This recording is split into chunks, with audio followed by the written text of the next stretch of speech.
Everybody asking how we doing, say we good. Don't need no one to tell me how to live just like they would. It ain't their business, but they in it, I don't know why. Revolved around my life after I found another.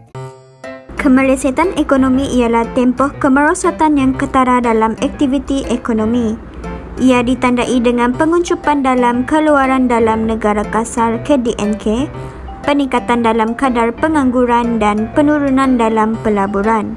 Kemelesetan adalah sebahagian daripada kitaran perniagaan, tetapi tahap teruk dan tempohnya boleh berbeza-beza. Pandemik COVID-19 mencetuskan kemelesetan global yang mempunyai ciri-ciri unik kerana sifat krisis yang belum pernah terjadi sebelumnya. Salah satu ciri utama kemelesetan ialah penurunan dalam KDNK yang mewakili jumlah nilai barangan dan perkhidmatan yang dihasilkan di sesebuah negara. Penurunan ini biasanya disertai dengan penurunan dalam perbelanjaan pengguna dan pelaburan perniagaan kerana individu dan firma menjadi lebih berhati-hati dengan kewangan mereka. Kerajaan sering menggunakan pelbagai dasar untuk mengurangkan kesan kemelesetan dan merangsang pemulihan ekonomi. Pandemik COVID-19 telah mencetuskan krisis ekonomi global dengan kesan ketara terhadap penawaran dan permintaan. Keadaan ini menyebabkan gangguan besar kepada ekonomi dunia. Langkah-langkah seperti Perintah Kawalan Pergerakan dan Penjarakan Sosial menyebabkan penutupan perniagaan dan pengurangan perbelanjaan pengguna. Ini memberi kesan kepada pelbagai sektor ekonomi. Pandemik ini turut mengganggu rantaian bekalan global, menyebabkan kekurangan barangan dan kelewatan dalam pengeluaran serta pengedaran.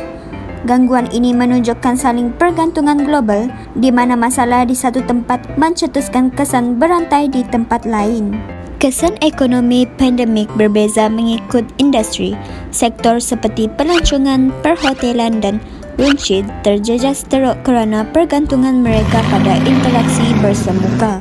Industri pembuatan dan pembinaan menghadapi cabaran besar akibat gangguan rantaian bekalan dan permintaan yang berkurangan. Ini menyukarkan operasi dan melambatkan projek pembangunan.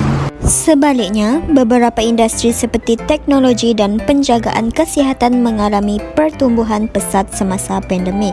Peningkatan permintaan terhadap perkhidmatan digital dan perubatan menjadi faktor utama pertumbuhan ini. Pandemik COVID-19 telah membawa kesan besar kepada ekonomi global, termasuk kehilangan pekerjaan, penutupan perniagaan dan peningkatan kemiskinan di seluruh dunia. Pertubuhan buruh antarabangsa menganggarkan pengangguran global meningkat dengan ketara pada tahun 2020-an dengan berjuta-juta individu kehilangan pekerjaan akibat pandemik.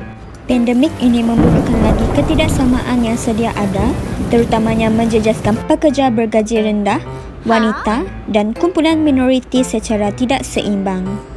Bagi mengurangkan kesan ekonomi, kerajaan di seluruh dunia melaksanakan inisiatif seperti bantuan kewangan langsung, pelonggaran dasar kewangan dan insentif kepada perniagaan serta individu. Sebagai contoh, Amerika Syarikat menggubal pakej rangsangan ekonomi berskala besar bagi membantu rakyat dan perniagaan menghadapi cabaran ekonomi.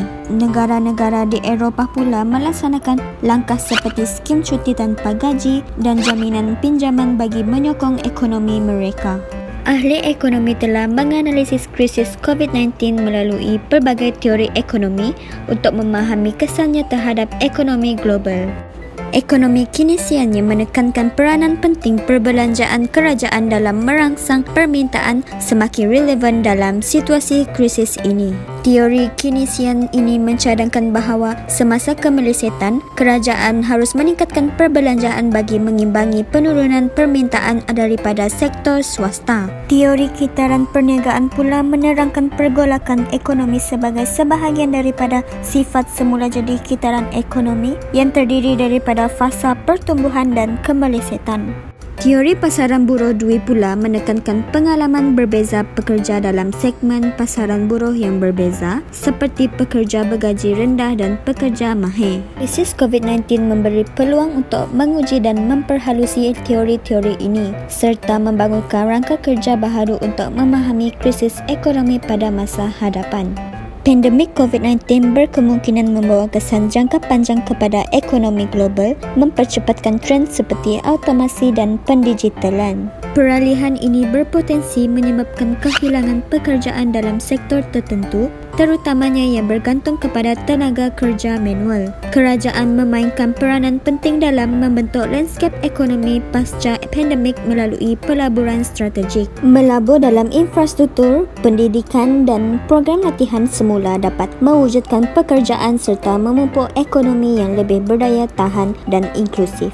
Pelaburan dalam tenaga boleh diperbaharui dan amalan mampan dapat mewujudkan peluang ekonomi sambil menangani cabaran global seperti perubahan iklim. Krisis COVID-19 menekankan kepentingan kerjasama antarabangsa dalam menangani cabaran global seperti kesihatan, vaksin dan pembangunan mampan.